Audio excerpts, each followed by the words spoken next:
Pada tahun 2024, pemimpin mengatur agar aku berakting dalam video kesaksian pengalaman. Aku sangat senang bisa melaksanakan tugas sepenting ini di tahap akhir pekerjaan Tuhan. Dan aku bertekad akan melaksanakan tugasku dengan baik demi membalas kasih Tuhan. Awalnya, aku hanya pemeran tambahan. Tetapi kemudian aku juga bisa memerankan karakter utama, membagikan kesaksian pengalaman. Saat makin banyak aktor bergabung dengan tim yang memiliki kelebihan dibanding aku jadi makin jarang memainkan peran utama. Ada satu video kesaksian pengalaman di mana aku awalnya dijadwalkan menjadi pemeran utama. Tetapi kemudian, peran itu diberikan kepada saudara Albert. Saat itu, timbul rasa krisis dalam diriku. Aku tahu kemampuan aktingku tidak sebaik yang lain. Dan aku khawatir, mungkin pemimpin perlahan-lahan akan berhenti menggunakanku sebagai aktor sama sekali. Apa yang akan kulakukan jika itu terjadi? Apa yang akan dipikirkan semua orang tentangku? Setelah itu, aku memeriksa jadwal syuting beberapa kali lagi dan melihat nama saudara Albert masih tertulis di naskah itu. Aku merasa sedikit kecewa. Tetapi itu segera berlalu. Pada bulan Oktober, pemimpin mengatur agar selain tugas akting, aku juga membantu memasak di dapur. Saat itu, kupikir itu pengaturan yang cukup bagus. Karena itu cara agar aku bisa melaksanakan lebih banyak tugas. Namun, saat aku benar-benar di dapur, memakai celemek, dan mulai memasak, aku merasa agak pahit hati. Pikirku, selama bertahun-tahun ini, pada dasarnya aku selalu melaksanakan tugas akting. Meskipun aku belum pernah memainkan peran utama, aku sudah main di banyak film, dan bisa dianggap aktor veteran. Saudara-saudari mengenaliku kemanapun aku pergi. Namun sekarang, lihat aku jadi tukang masak. Meskipun memasak masih merupakan tugas, rasanya itu tidak terlalu penting. Itu bukan sesuatu yang membuatmu dihormati atau dihargai siapapun. Kemudian, beberapa pekerja di tim sering harus pergi keluar untuk urusan. Saat saudara yang bertanggung jawab atas set lokasi sedang pergi, pemimpin menyuruhku menata setnya. Saat saudari yang bertanggung jawab atas properti tidak ada, pemimpin menyuruhku menyiapkan properti. Aku merasa makin sedih. Aku hanya dikirim ke tempat yang sedang kekurangan orang. Pikirku, jadi aku ini dianggap sebagai apa? Akankah semua orang mulai berpikir, aku hanya pemain cadangan? Suatu kali, kami para aktor sedang mempelajari keterampilan profesional bersama.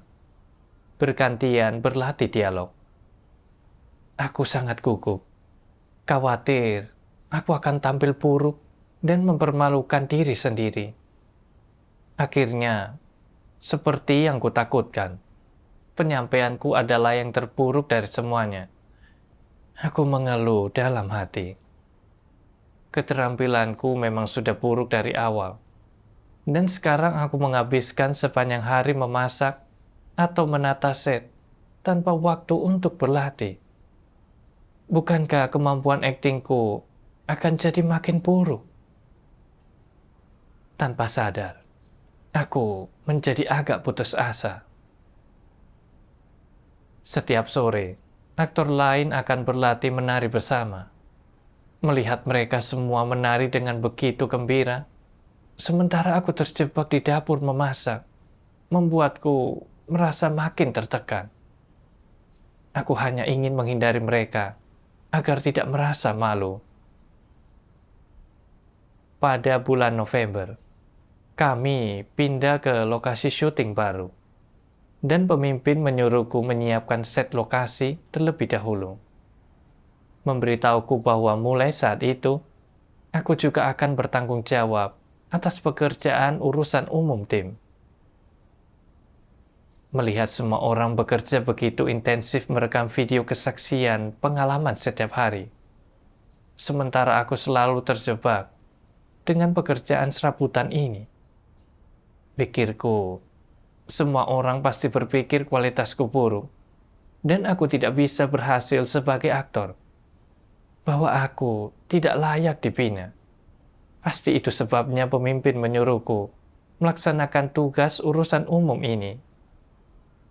Makin kupikirkan, makin malu rasanya. Dalam sebuah pertemuan, aku masuk ke kantor aktor membawa laptopku dan melihat semua orang sudah duduk. Aku bertanya pelan, "Masih ada tempat?" Seorang saudari dengan cepat menjawab, "Oh, Saudara Terry, kami sampai lupa pada dirimu." Aku tahu dia tidak bermaksud apa-apa, tetapi aku merasa tidak enak. Aku melakukan pekerjaan serabutan sepanjang hari. Pikirku, tidak heran aku diabaikan. Yang berat khususnya adalah saat kulihat dua saudara lain di tim telah dijadikan sutradara dan pemimpin tim. Sementara aku terjebak memasak, membersihkan, dan memindahkan properti sepanjang hari. Bedanya terlalu mencolok. Aku bahkan menjadi berprasangka terhadap pemimpin. Jika kau pikir aku tidak cocok jadi aktor, katakan saja. Pikirku, aku bisa pergi dan menyiram anggota baru. Setidaknya itu terdengar sedikit lebih baik, dan tidak membuatku merasa tidak diterima di sini. Setelah itu, aku berhenti melakukan latihan vokal pagi dan kehilangan minat mempelajari keterampilan akting. Dahulu, aku menghindari makanan pedas untuk melindungi suaraku. Tetapi sekarang, aku tidak peduli lagi dan mulai memakannya. Akibatnya, bibirku terasa sakit karena panas dalam, yang memengaruhi kualitas rekamannya.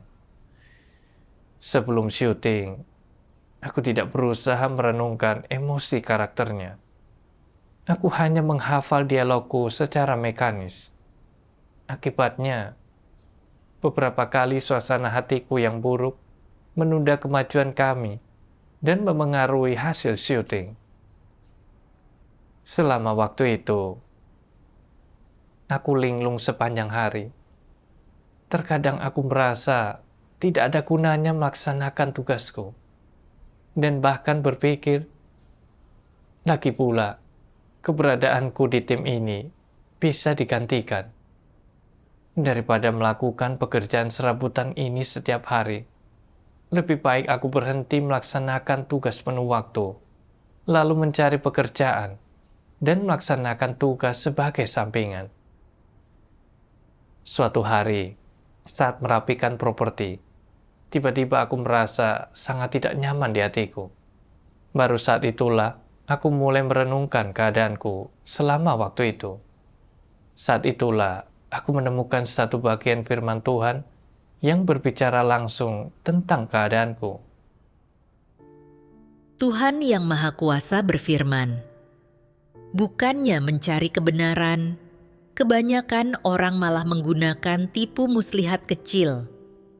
Mereka sangat mementingkan kepentingan mereka sendiri, harga diri, dan tempat atau kedudukan mereka dalam pikiran orang lain.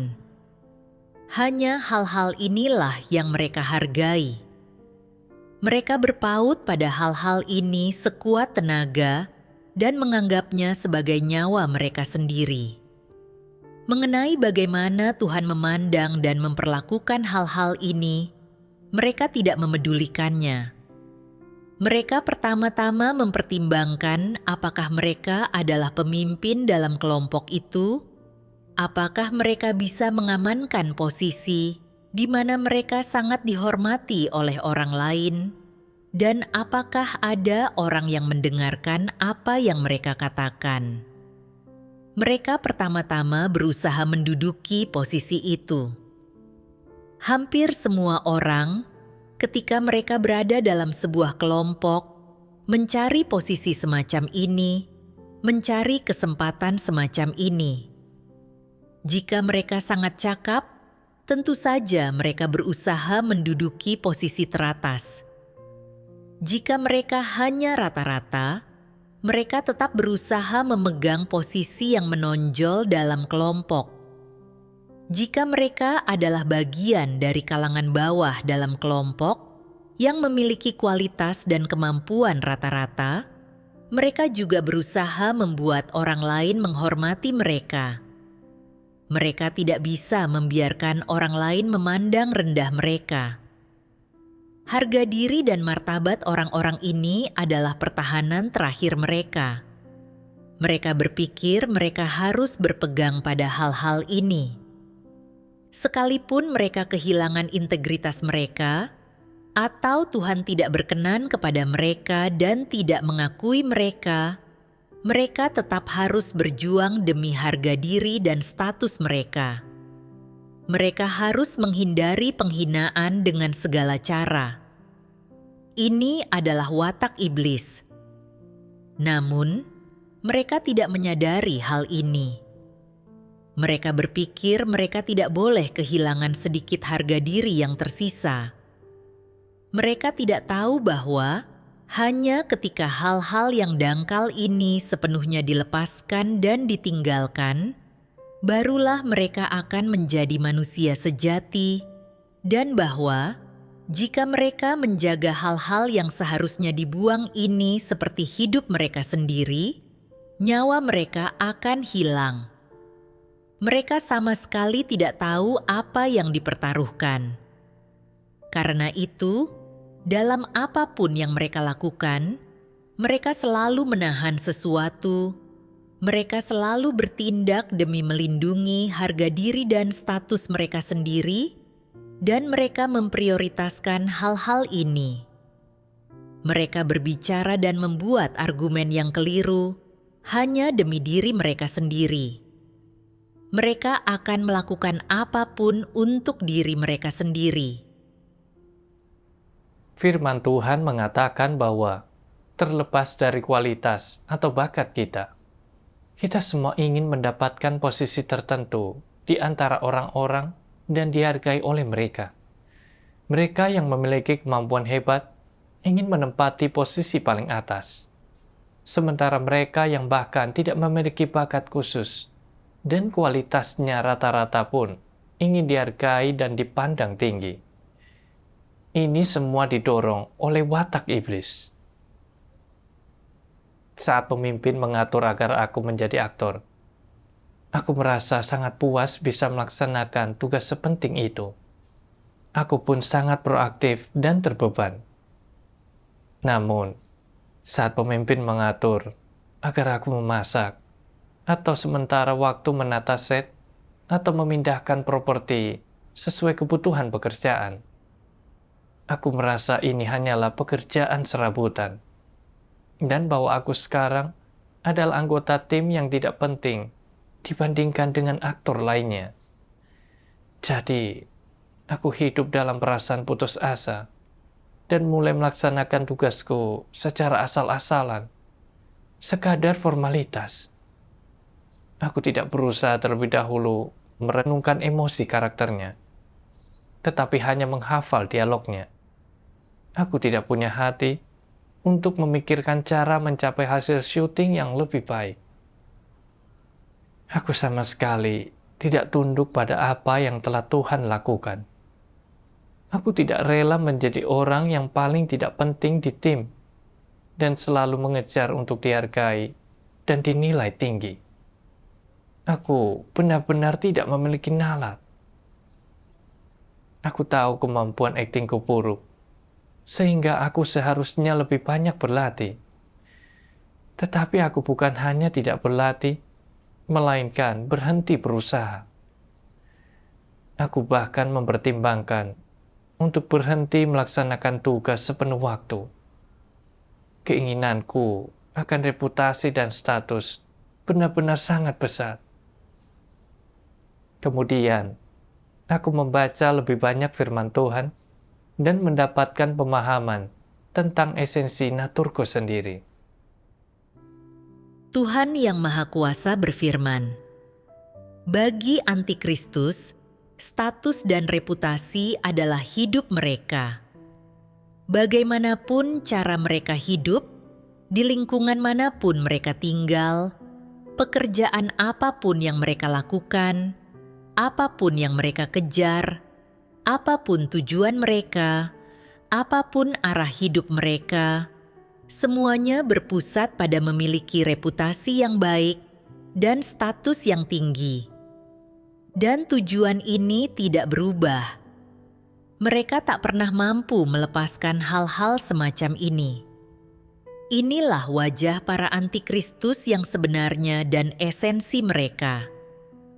Seandainya engkau menempatkan mereka di hutan primer, jauh di pedalaman pegunungan, mereka tetap tidak akan melepaskan pengejaran mereka akan reputasi dan status.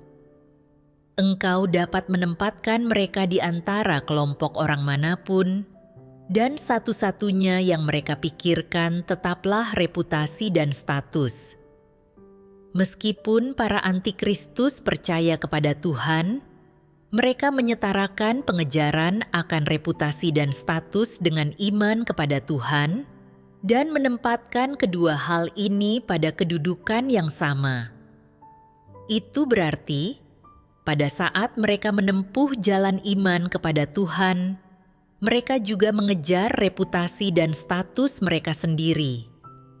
Dapat dikatakan bahwa di dalam hati para antikristus, pengejaran akan kebenaran dalam kepercayaan mereka kepada Tuhan adalah pengejaran akan reputasi dan status, dan pengejaran akan reputasi dan status juga adalah pengejaran akan kebenaran.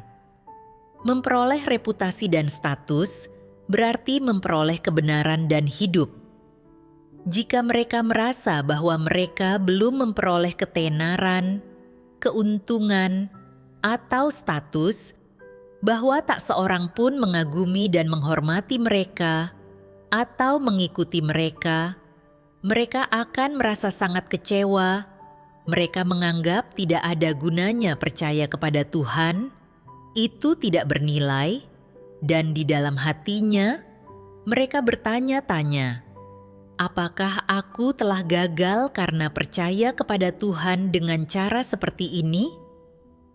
Apakah tidak ada harapan bagiku? Mereka seringkali memperhitungkan hal-hal semacam itu di dalam hatinya. Mereka memperhitungkan bagaimana mereka dapat memiliki kedudukan di rumah Tuhan, bagaimana mereka dapat memiliki reputasi yang tinggi di gereja, bagaimana mereka dapat membuat orang mendengarkan ketika mereka berbicara, dan memuji mereka ketika mereka bertindak, bagaimana mereka dapat membuat orang mengikuti mereka dimanapun mereka berada, dan bagaimana mereka dapat memiliki suara yang berpengaruh di gereja, serta memiliki ketenaran, keuntungan, dan status.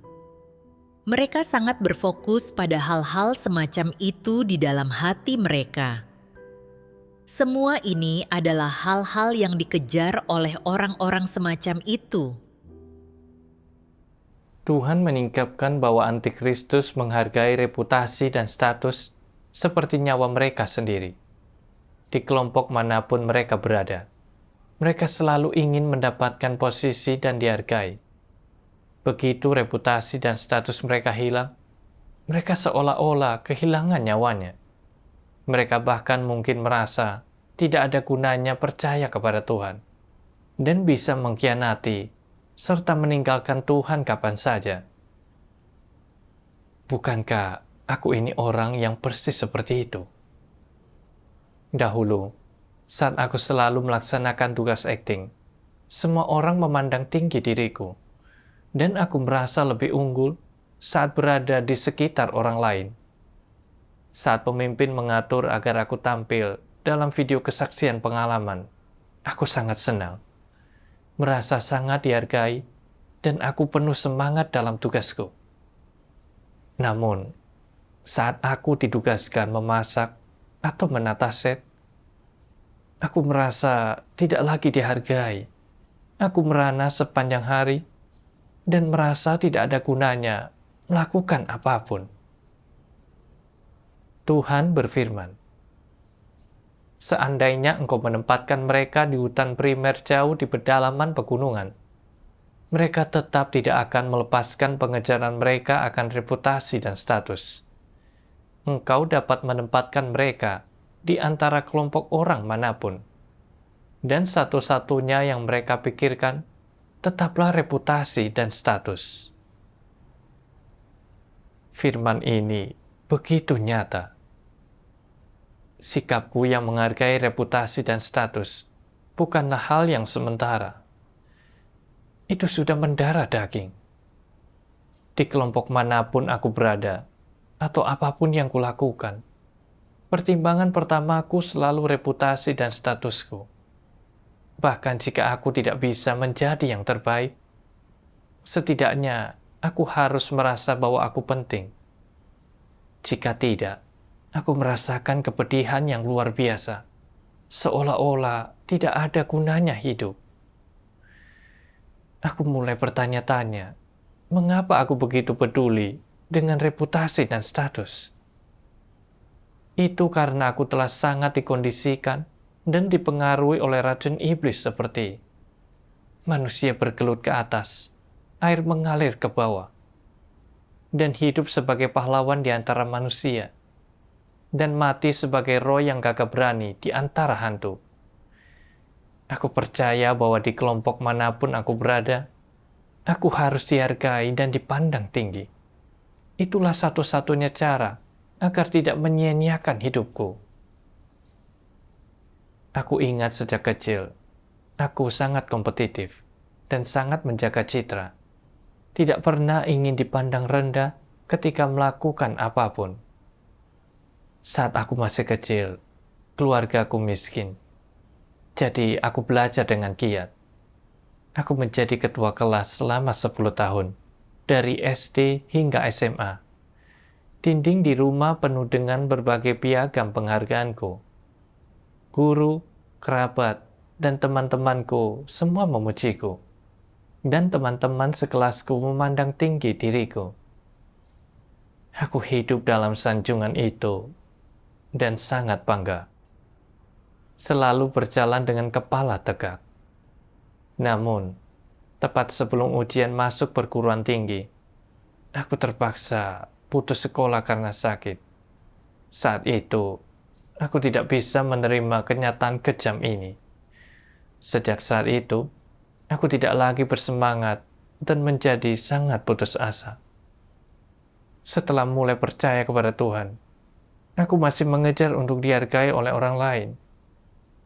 Meskipun kualitas dan keterampilanku rata-rata, dan aku tidak bisa menangani pekerjaan penting, aku tetap ingin menjadi orang yang penting dan tidak dipandang rendah. Saat pemimpin terus menugaskanku pekerjaan urusan umum, kesombonganku tidak terpuaskan, dan aku hidup dalam keadaan negatif. Aku tidak puas dan tidak rela menerimanya. Bahkan berprasangka buruk terhadap pemimpin. Aku menjadi asal-asalan dalam tugasku, dan bahkan berpikir untuk mencari pekerjaan paruh waktu. Ini adalah tindakanku melarikan diri dari lingkungan yang telah Tuhan atur. Dan pada hakikatnya, itu adalah mengkhianati Tuhan. Aku sadar bahwa aku tidak melaksanakan tugasku untuk mengejar kebenaran dan memperoleh keselamatan, melainkan untuk mengejar reputasi dan status. Aku sedang menempuh jalan antikristus. Jika aku tidak bertobat dan berubah, cepat atau lambat, aku akan disingkapkan dan disingkirkan oleh Tuhan. Setelah itu, aku sering berdoa kepada Tuhan, meminta Dia menuntunku untuk mengubah keadaanku yang salah. Suatu hari, aku melihat firman Tuhan dan memahami jalan yang harus kutempuh dalam kepercayaanku kepada Tuhan agar sesuai dengan maksud Tuhan.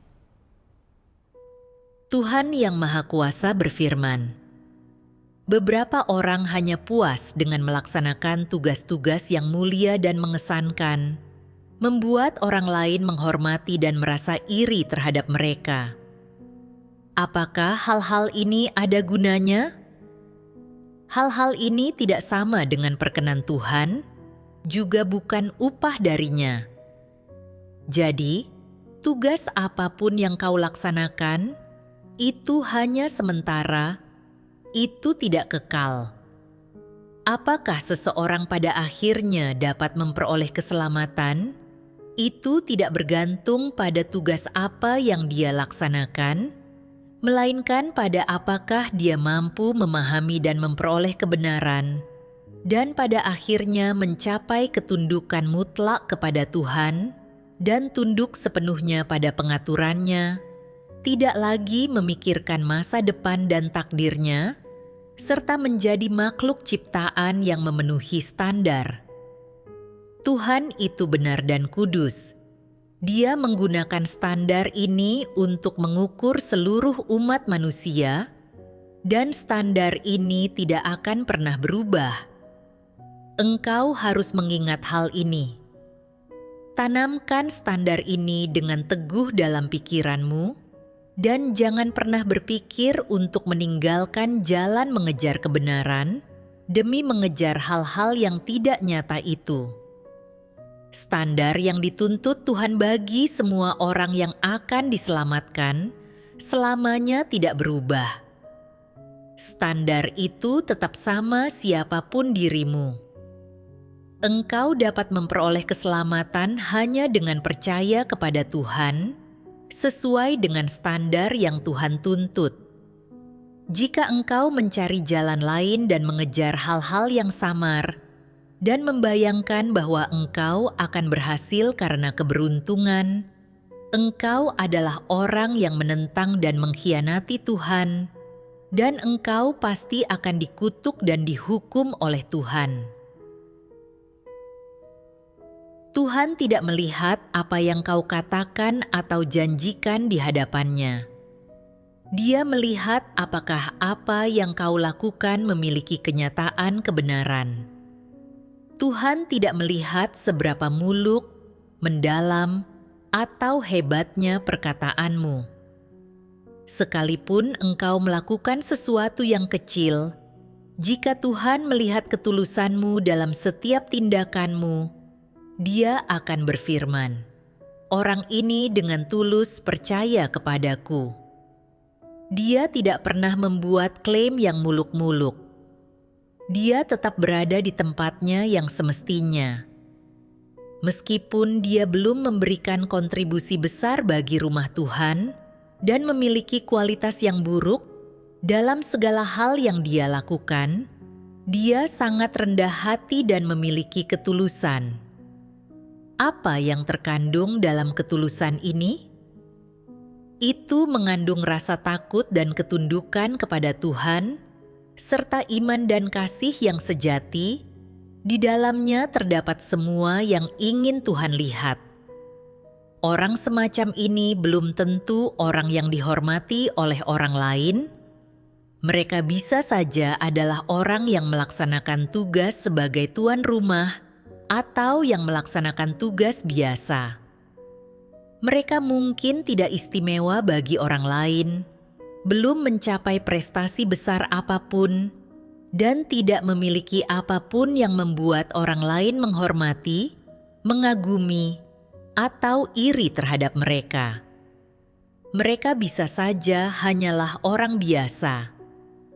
Namun, mereka memiliki semua yang Tuhan tuntut, mereka dapat menghidupinya, dan mereka dapat mempersembahkannya kepada Tuhan. Ini memuaskan Tuhan, dan Dia tidak menginginkan hal lain. Setelah membaca dua bagian ini, hatiku terasa jauh lebih terang. Apakah dalam tugasmu kau dihargai orang atau tidak? Itu tidak penting. Itu tidak menentukan kesudahan dan tempat tujuan akhirmu. Melaksanakan tugas kita hanyalah jalan yang kita lalui untuk mengejar dan memperoleh kebenaran. Tuhan tidak mengharuskan kita mencapai hal-hal besar. Dia juga tidak menuntut kita untuk mencapai status tinggi. Tuhan berharap cara berperilaku kita dapat sesuai dengan posisi kita yang semestinya. Melaksanakan tugas kita dengan sikap membumi, menerapkan firman-Nya, dan menunjukkan ketundukan sejati kepadanya. Aku juga menyadari bahwa karena kemampuan aktingku hanya rata-rata, membiarkan saudara-saudari yang kemampuannya lebih baik berakting dalam video kesaksian pengalaman akan membawa hasil yang lebih baik, yang bermanfaat bagi pekerjaan Injil. Selain itu, dahulu aku pernah melakukan pekerjaan renovasi, jadi pengaturan pemimpin agar aku membantu menata set adalah berdasarkan keterampilanku, dan itu memang cukup tepat. Gereja memiliki prinsip tentang bagaimana mengatur tugas setiap orang. Tetapi, aku bersikeras mengejar reputasi dan status, dan membuat orang menghargaiku. Selalu memendam tuntutanku sendiri yang tidak masuk akal. Aku benar-benar tidak memiliki nalar. Sebenarnya, meskipun tugas yang diberikan pemimpin kepadaku semuanya adalah pekerjaan serabutan yang tidak mencolok, itu tetaplah tugas yang harus kulaksanakan. Dan seharusnya aku melaksanakannya dengan hati-hati. Selain itu, apapun tugas yang kau laksanakan, ada prinsip kebenaran yang harus diterapkan dan dimasuki. Jika aku tunduk dan bekerja sama dengan kemampuan terbaikku, bukan saja aku dapat berkontribusi pada pekerjaan gereja, tetapi aku akan memiliki lebih banyak kesempatan untuk mencari dan memahami kebenaran.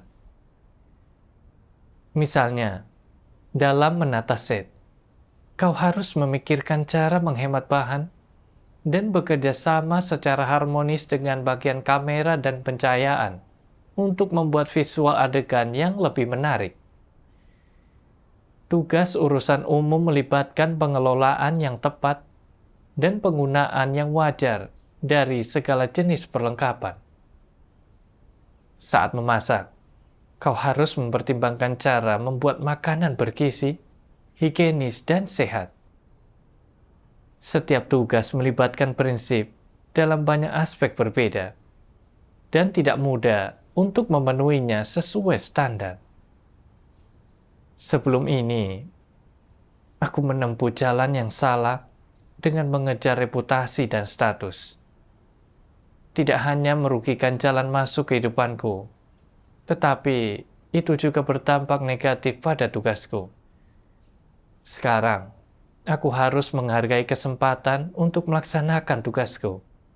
Dan sambil melaksanakan tugasku, berfokus pada jalan masuk kehidupanku, mencari kebenaran, dan bertindak sesuai prinsip. Kemudian, terjadi sesuatu yang benar-benar menyadarkanku. Seseorang aktor diberhentikan karena watak rusaknya sangat parah. Dia tidak mau menerima saran orang lain, tidak bisa bekerja sama secara harmonis dengan saudara-saudari, dan menolak untuk berubah meskipun telah berulang kali menerima persekutuan yang memengaruhi hasil tugasnya. Ini membuatku berpikir mendalam. Keterampilan aktor ini cukup bagus, tetapi dia memiliki watak rusak yang begitu parah dan tidak pernah mencari kebenaran untuk menyelesaikannya. Akhirnya, dia diberhentikan. Aku sadar bahwa jalan yang kita tempuh dalam tugas kita mutlak sangat penting. Jika kita tidak mengejar kebenaran, setinggi apapun status kita, atau seberapa banyak penghargaan yang kita terima, kita akhirnya akan gagal. Aku berdoa kepada Tuhan, "Oh Tuhan, aku bersedia bertobat. Aku tidak lagi ingin mengejar reputasi dan status. Aku bersedia tunduk pada pengaturan dan penataanmu." Tidak lama kemudian, pemimpin bertanya, apakah aku bersedia bekerja penuh waktu memasak di dapur? Pikirku, sebelumnya, aku hanya membantu untuk sementara. Jika aku setuju, aku akan memasak dalam jangka panjang. Bukankah itu berarti aku tidak akan punya kesempatan menjadi aktor lagi? Apa yang akan dipikirkan semua orang tentangku? Akankah mereka berpikir, aku disingkirkan karena keterampilanku tidak cukup baik? Aku merasa bimbang. Tetapi kemudian, aku menyadari ini adalah ujian Tuhan bagiku, untuk melihat apakah aku bisa tunduk. Jadi, aku menerima tugas itu. Kemudian, pemimpin menyuruhku menangani 3 tugas sekaligus, berakting, memasak, dan urusan umum. Secara fleksibel mengaturnya sesuai urgensi serta kepentingannya. Pada hari-hari itu, aku sering memikirkan satu bagian firman Tuhan. Tuhan Yang Maha Kuasa berfirman, "Apa fungsimu sebagai makhluk ciptaan? Ini berkaitan dengan penerapan dan tugasmu. Engkau adalah makhluk ciptaan, dan jika Tuhan memberimu karunia untuk bernyanyi, dan rumah Tuhan mengatur agar engkau bernyanyi, maka engkau harus bernyanyi dengan baik. Jika engkau memiliki karunia untuk memberitakan Injil, dan rumah Tuhan mengatur agar engkau memberitakan Injil, maka engkau harus melakukannya dengan baik. Jika umat pilihan Tuhan memilihmu untuk menjadi pemimpin, engkau harus memikul amanat kepemimpinan itu dan memimpin umat pilihan Tuhan untuk makan dan minum firman Tuhan, mempersekutukan kebenaran, serta masuk ke dalam kenyataan.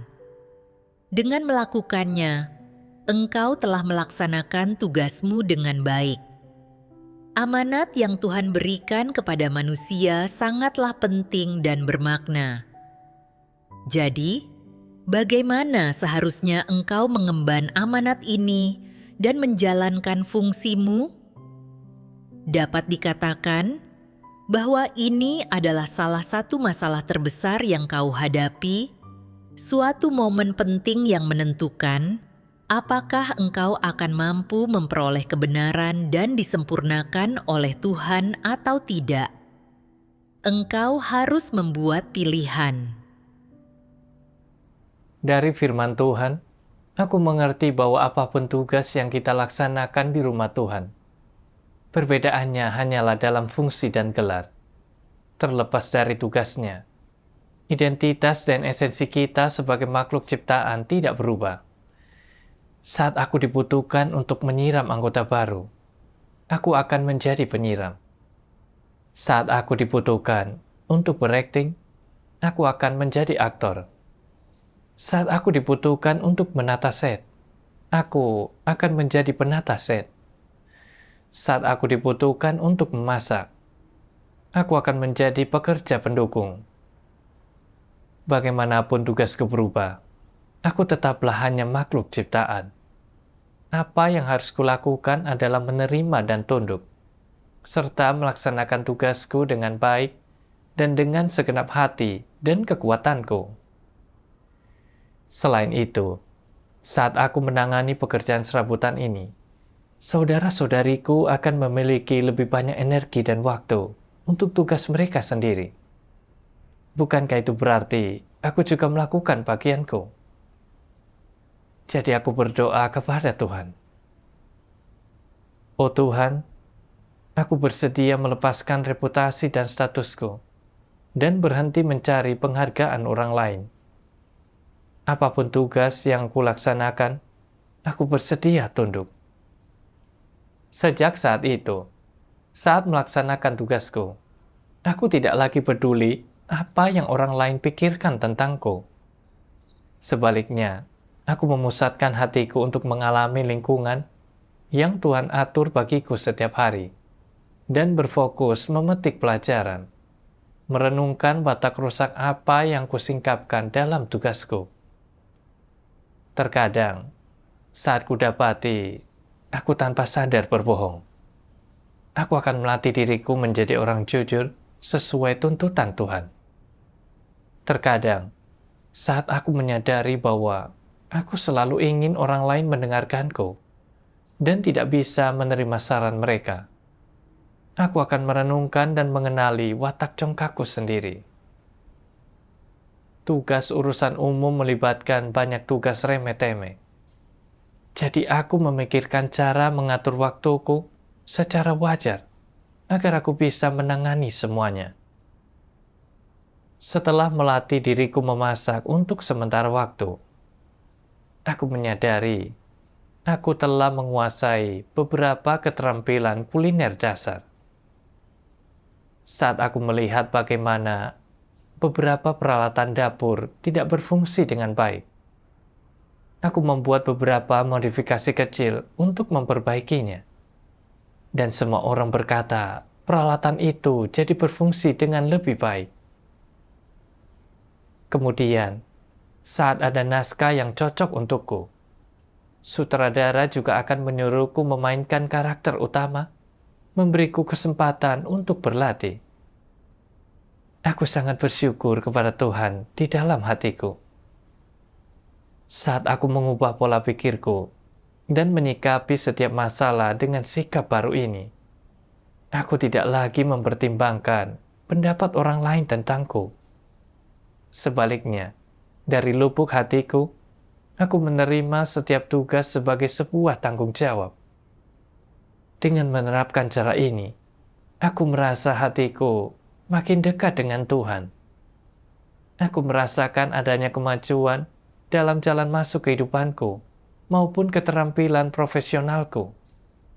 Dan aku merasakan kedamaian dan kenikmatan yang istimewa di hatiku. Syukur kepada Tuhan. Semua ini adalah kasih karunia dan berkat Tuhan.